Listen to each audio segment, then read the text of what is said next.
Hello, and welcome to another Hangout on Air with the Google Small Business Community. My name is Rachel Sterling.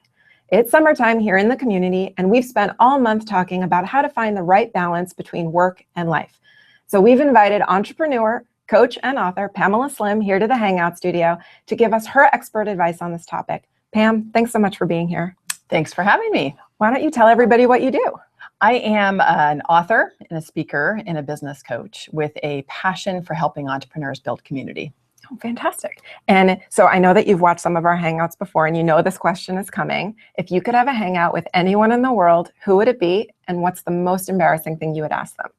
I would have a hangout with John Legend, and I would ask him when he was a management consultant at Boston Consulting Group making Excel pivot tables, if he ever imagined that he would be an international music superstar. I feel like a working knowledge of Excel does prepare you for all of life's careers. I think so too. Yeah, so that would be a very interesting conversation to have.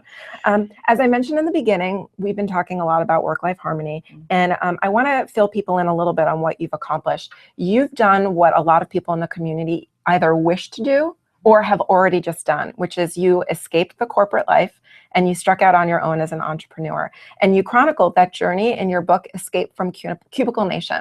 So can you tell us what triggered your escape? I left about 19 years ago. So I had just turned 30 years old and I actually got pneumonia. I had been a passionate martial artist for about 11 years. So I had a very busy, active life. And my company, which I actually really enjoyed, Barclays Global Investors in San Francisco, had just gone through a merger. And I just felt like I wanted a change. It was just one of those milestones in life where I wanted to do something different. So unlike what I advise, I just quit my job with no plan whatsoever and actually never intended to work for myself when I first quit. Wow. I know a lot of people now here at Google, I've seen that happen a lot in the mid-20s. They call it the quarter life crisis, where people are like, I have a great job, but it's not what I thought it was going to be. And then they just go. Yeah, it's a really common thing. And I think, different times in life, you can have that sense of wanting to do something different or explore a new area or learn and grow. And so that was my time. Were you scared?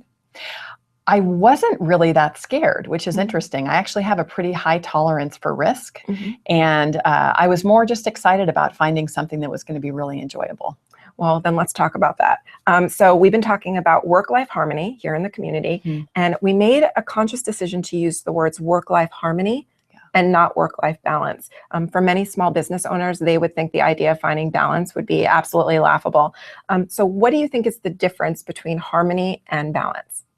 I think when we use the term work-life balance, we're thinking of equal weight, where home life is absolutely in balance and everything is fine, and work life is in balance, and your own social life or physical exercise life is all in balance. 8 hours a week, 8 hours a day at work, 8 hours playing with your kids, 8 hours sleeping, 24 hours in a day, everything is balanced. Everybody's happy, everything is taken care of, and I don't know about you, but that's never the case. No, it's not.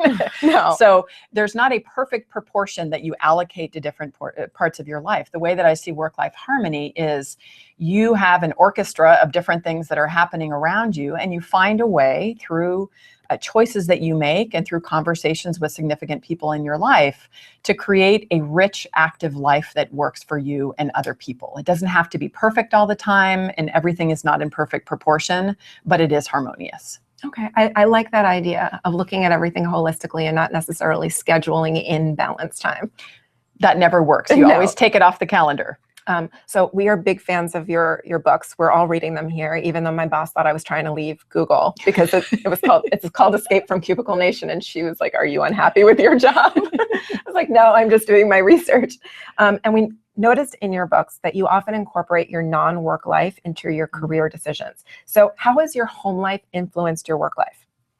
I have two small kids. So I have a 7-year-old and a 10-year-old, and they actually are a huge part of what influences my life ever since I've become a parent. I tell them that I think I've done my very best work since becoming a parent. When I had my son, when he was a tiny baby, is when I started my blog, Escape from Cubicle Nation. And then I was writing my book, Escape from Cubicle Nation, when I had my daughter. And so they really have taught me to really be myself, to stand by my values, to do what I say, to make good choices about where it is that I spend my time, because my kids tell me exactly what they think. If I am no filter. And not like a hashtag no filter. It's really no filter. It is. We actually have hashtag parenting fail with my kids. It was like, Mom, that was a total hashtag parenting fail. You shouldn't have been on the phone when I was, making a goal at the soccer game. So I really pay attention to the fact that they're not filtered. I care about my home life. I care about them. But I also really care about blending so that they see me actively at work. They come to me with events. They know what I do so that they have a better understanding. What about personal hobbies? I think because I enjoy so much what I do and I work with a lot of really creative people, at different times I've worked in martial arts. So before I had kids, I did capoeira, an Afro-Brazilian martial art. After I had kids, I started to do mixed martial arts, as all suburban 40-something moms do. You're inspiring me because now I want to do that. It was awesome. Actually, it was totally fantastic. And it was a great stress releaser of being there. It's the best source of metaphors for blog posts when you can use like fighting analogies and martial art analogies. And also, I always want my kids to see me actively participating in life and taking risks and being strong. And so that it was a really positive experience. Okay, let's take that experience with being a parent and working and dig into that a little bit. According to a 2014 White House report, 46% of working Americans said their job demands interfered with their family life, sometimes or often. I'm a parent. I've got young kids myself, and I find that as they're getting older, we keep getting busier and busier, and my schedule is less and less flexible. So how can parents navigate work, life, kids, and still find harmony? I don't know how to do that. For me personally, this is a really important question. Yeah, it is an important question. And I think there are a few things. Some are where you do have that philosophy of realizing that at certain times you might go through a phase at work where you're working on a huge project and you know that you're going to be spending a lot of hours doing that. And so we're a big fan in my house of family meetings that we do it. We sit down in the living room, we talk with each other about what's going on at work and at school. And for example, when I was finishing my last book, I told them, I'm going to be doing some really intense hours in the next few weeks when I'm writing my book. And it means that I'm not going to be able to be as present, as I can be. Having those conversations really prepares them, I think, to know what's going to happen. It doesn't mean I don't feel bad sometimes for not being around, but that's one important part, is having communication with all of your family members about what's going on so you all understand it.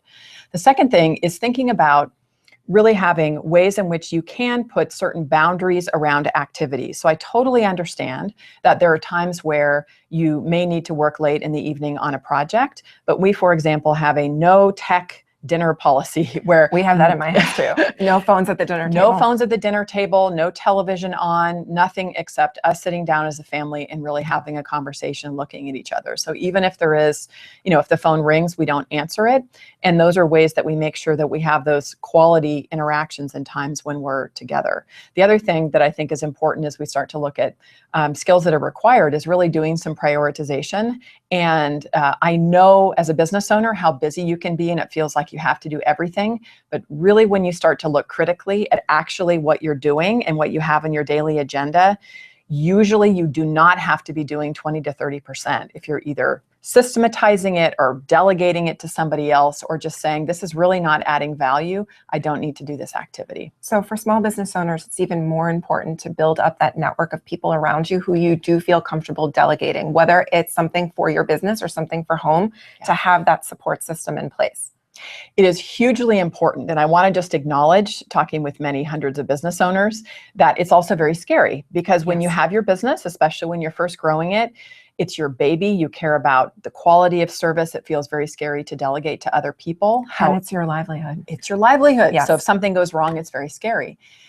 It is so critical to begin to build in the practice in little tiny small ways of having other people to be able to do some of the activities that you do, because depending upon the scope and scale that you want for your business, some people might want to grow it to be a $10 million company, in which case you have to get used to delegating right away.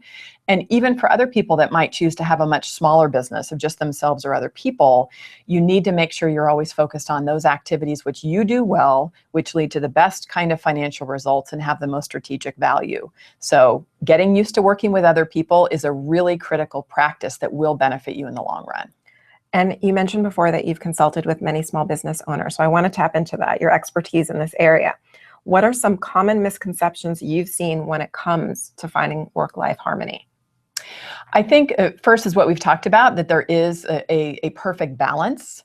Another one that I hear all the time is, but you just don't understand, my restaurant or my consulting business, or I work with CEOs, and so it's impossible. I always have to answer the phone no matter what. I mean, many people in different kinds of industries have certain beliefs that there's something specific about the nature of their business. I hear that from everybody, but like that would work for you, but it's not going to work for me. Right. Yeah. And I so hear that, and I can empathize with that feeling. And I could probably then look to 4 or 5 peers that are in your same business who are looking at their business a different way and making different strategic choices, who have figured it out. So that's why it is so critical to have peers around you where you can look at models of how people have done things effectively. And so taking a step away from misconceptions, what about people who fall into traps? The American Psychological Association conducted a workplace survey in 2012 that revealed many Americans report chronic work-related stress. 41% said that they feel tense or stressed out during the workday. So what are these common traps that cause people to have this type of stress in their life? Yeah, I think a lot of it is in being very reactive. So you're worried about everything that's going to happen because you haven't anticipated what it is that you're going to focus your activities on, is one thing. The other thing is that you have set up your business to be totally reactive, so that there aren't systems in place, there aren't filters in place, there aren't ways in which, for example, you could provide a great experience on the web where somebody could have common questions that are asked, right there available before they call you in order to address those issues. So a lot of traps I think people fall into are in just reacting all the time and not really knowing what they should be focusing on. It's so normal and natural, and I think actually healthy, to be worried about where your next clients or customers are coming from. But to me, you can have a little bit of that anxiety, but if you also have a strategic plan where you actually have marketing and sales practices in place in order to reach those targets, you can be less stressed. So I'm not a small business owner. I work at Google, which is a very large company, but I like to refer to myself as the project manager of my family's house. And so that is in its own way a small business. Yes. And I remember when I was working on my house, and if I had anticipated the questions that would come up, I was completely capable of making a decision. But the minute somebody asked me a question where I hadn't anticipated it, I almost became frozen.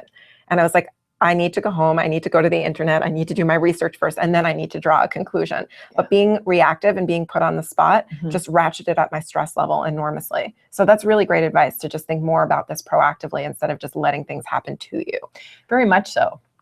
And so we also talked a little bit about delegation. And so this is another area where you want to make sure that you can delegate. And that would help reduce stress levels.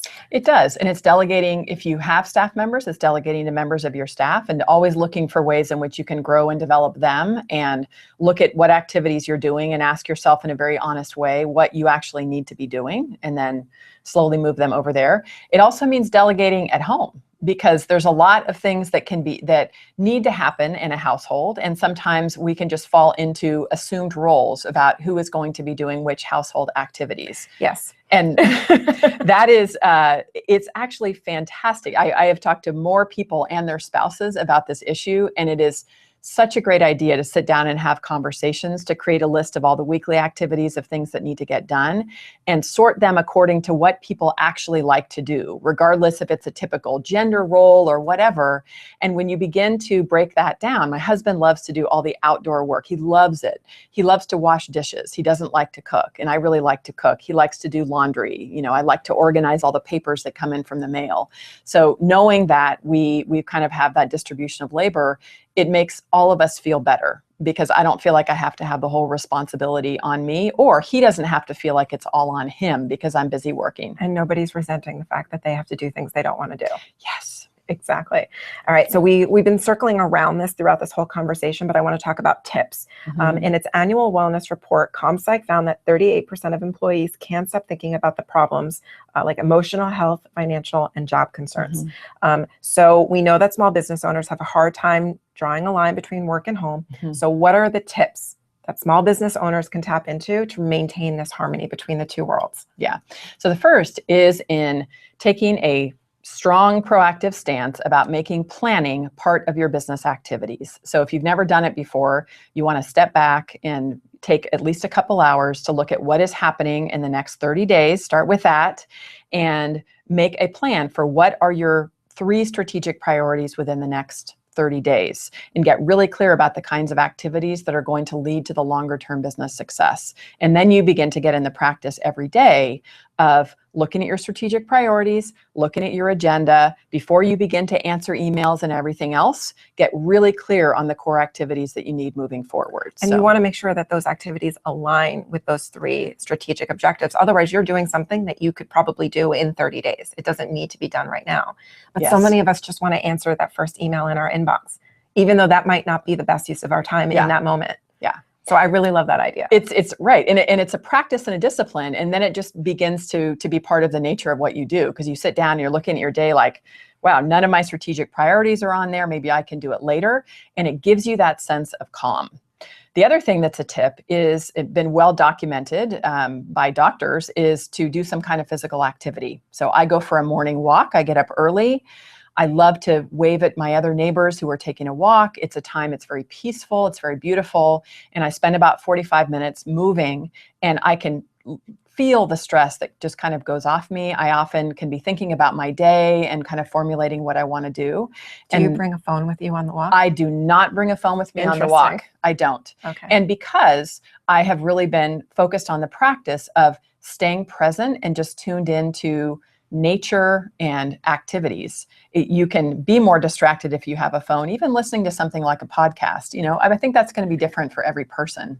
But that's another thing I think that's really important to do. And the last thing, which is more about how it is that you maintain just a present kind of state of mind, is when you are interacting with your kids or with your loved one, that you're really there, that you take a moment to just stop and take a deep breath and look at them and have a good interaction. I was just with my cousin this morning, who is the CEO of a company here in the Valley, and he was sitting down. It was early in the morning. I stayed overnight there, and there was a candle on the table, and he and his wife were having a cup of coffee by candlelight in the morning.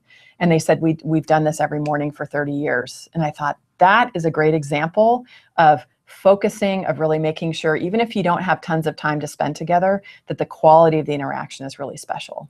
And it would seem to me that if you can't find even 15, 20 minutes to sit and have a cup of coffee with your loved one, that something needs to be overhauled in your schedule. Something needs to change. In your business model, in the way in which you're thinking about your company, because there are many successful companies where the business owner does not have to be run ragged. That's a good point. I want to mention this quote because this alarmed me. The National Institute for Occupational Safety and Health reports 40% of all workers today feel overworked, pressured, and squeezed to the point of anxiety, depression, and disease. If any of the folks who are watching are feeling overwhelmed by their own business and stress, where can they go to help find support? Yeah, I think one is to be very conscious about a peer circle, and that would be really positive people in your circle. If you're a business owner, people who understand your situation, who might face similar challenges, so they get your challenges, but who are really actively working on solutions. And that's a really great thing that you can do if you can find other peers that you respect to help problem solve. The other thing is sometimes to work with a coach. Sometimes it's a great idea to work with somebody on the outside who can help you prioritize, who might see certain things that you don't see yourself, which is really important. Okay. At this point in our discussion, we're going to take some questions from the community. Fantastic. And Pam just saw me struggling because the tablet wouldn't turn on. So slightly stressful. Work-life harmony. Take a deep breath and everything's okay. Okay. So we have a question from George, who's watching. Hi, George. What's the number one habit change that Pam recommends to her clients? Number one habit change is about taking time to plan. So whether it be Friday afternoon or Sunday evening or Monday morning, removing all distractions, look at what it is that you have on your calendar and make decisions about what are the critical priorities. That is a total game changer. For me, I always take a half an hour to 45 minutes every Friday night or Friday afternoon before I shut down for the weekend. And I write down all the things that I need to accomplish next week, because I know by Sunday night it's going to disappear. Yeah. And then Sunday night, I go through my calendar for the next week and say yes to all the things I can attend to and say no to the things that I can't. So I know going into the week that I have a hold on my calendar. Love it. That's a great tip. Yeah. And it takes a little while. You have to be disciplined about doing it, but that's what I like to do. Yeah. Okay. Another question. A challenge that my wife and I have is that most of her clients want to see her on Saturdays, which eats into our personal time together. What's the best way to handle this? So this is a big life priority challenge with two options. One of them is realizing if she loves her business, and that's really the nature. Some certain kinds of businesses, there might be a good reason why her clients are not available other than a day on the weekend. And so really as a family unit, you can make a decision saying, this business is important enough. I know it's important to you. What are other ways that we could find time in other days of the week? Maybe you could not work on Mondays, or maybe we can make sure that we have vacation time every few months in which we really take time to connect. So you could choose to have a workaround where you just realize that that's the way it's going to be, and you make a plan to make it work. The other kind of decision point is saying, this will not work with our family, and this is something that's really going to cause disruption. So either go back and check to see if the clients really can't meet any other day. Sometimes they say they can't, but if you have firm boundaries, it turns out they have more flexibility.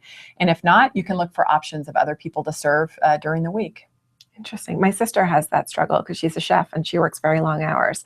And so by the time she gets home, how does she spend time with her loved ones? Most of her loved ones are asleep already. Yeah. Yeah. So it's interesting having to reconcile your career and your love with the balance of family. Yes. Okay. So we have a question from Janet. Hi, Janet. How do you recommend unplugging while on vacation as a small business owner? That's a tough one. This is a tough one. It's very interesting because I have found people have very different approaches to it. So for me, I like to unplug by being very clear with my clients and my customers that I am gone and I'm on vacation, so that I have an out of office message. I have an assistant, full-time assistant, and so she's making sure that she's following up with people when I'm gone. And I like to not have any kind of electronics or work because my kids really don't like it when I am working on vacation. So I kind of structure it that way. I have other friends and clients who do things like when their kids are still sleeping in the morning, when their family's still sleeping, they might take a couple hours to write if they're working on a book, or they may just, they might decide to do something work related in times where the family are doing other things. So to me, it goes back to the root of talking about it as a family and really figuring out what kind of experience do you want to have.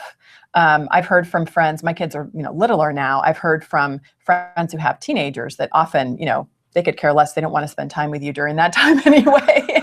So everybody could be fine doing a little bit of work, but make a plan about it beforehand and then stick to that kind of guideline. For me, my kids are even younger than yours. And my youngest is at that age where I call him suicidal because he just runs and crashes into walls because he's 18 months old. So you can't take your eyes off of him. Yes. But at the same time, he naps for 4 hours. So that's great time to get work done. We have another question from George. Hi, George again. One reason biz owners get out of balance is they want to achieve their goals faster. Valuing work-life balance necessarily means spending less time working to achieve business goals. How do we make progress on our goals and be happy with the speed of slowness? It's a little bit of an interesting assumption that by working harder and more, that you actually will make more progress. It's a bit of a counterintuitive approach. But when you really are looking strategically at your business and making sure that you're focusing on the critical activities to grow a business, sometimes it means that you can still grow your business within a certain period of time. This is why work-life harmony is a topic that really is going to be a very personal experience related to the values and desires and plans of each individual.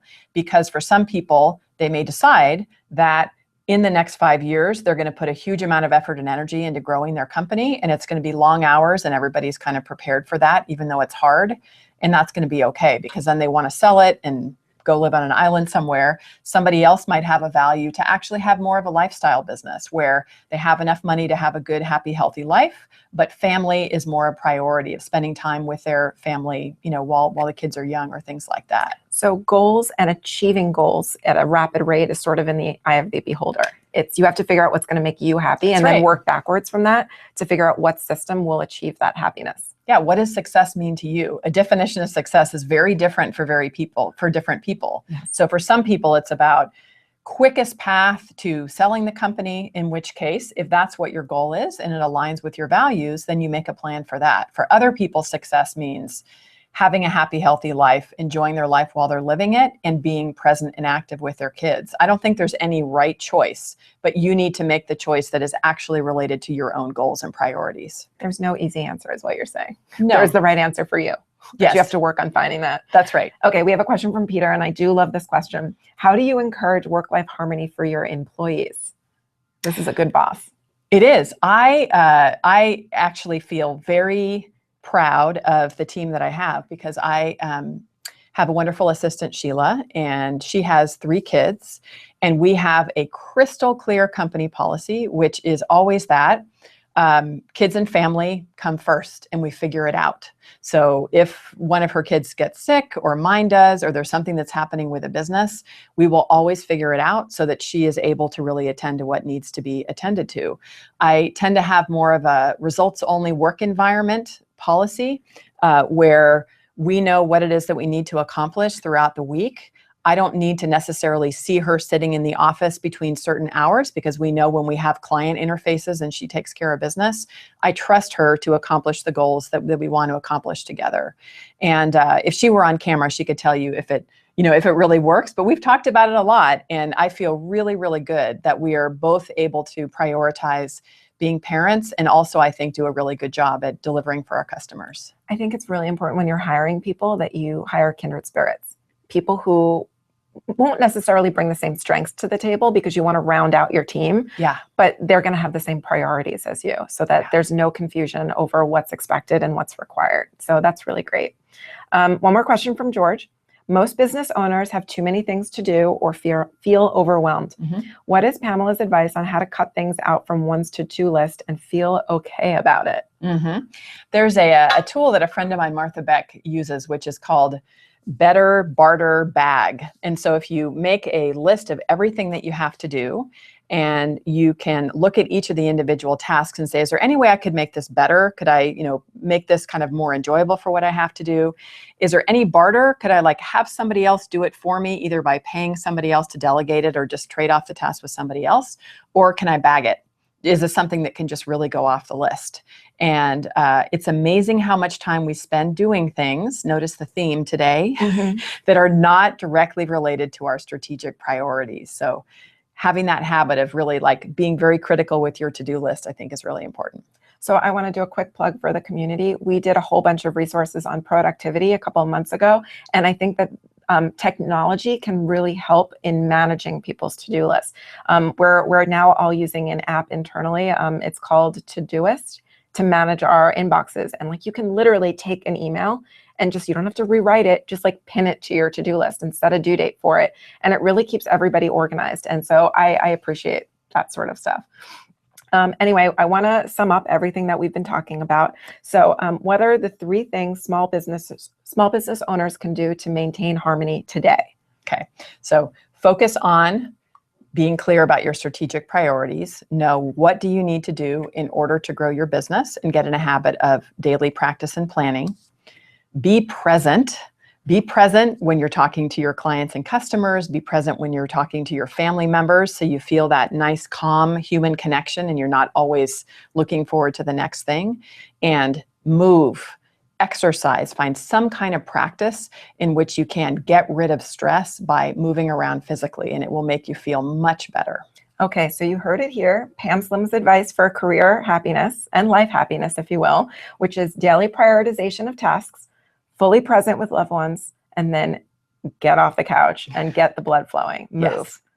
Perfect. Pam, thank you so much for being here today. This was such a treat for us. Thanks for having me. Yeah. And thank you guys for watching. As always, you can find us at g.co/GSBC.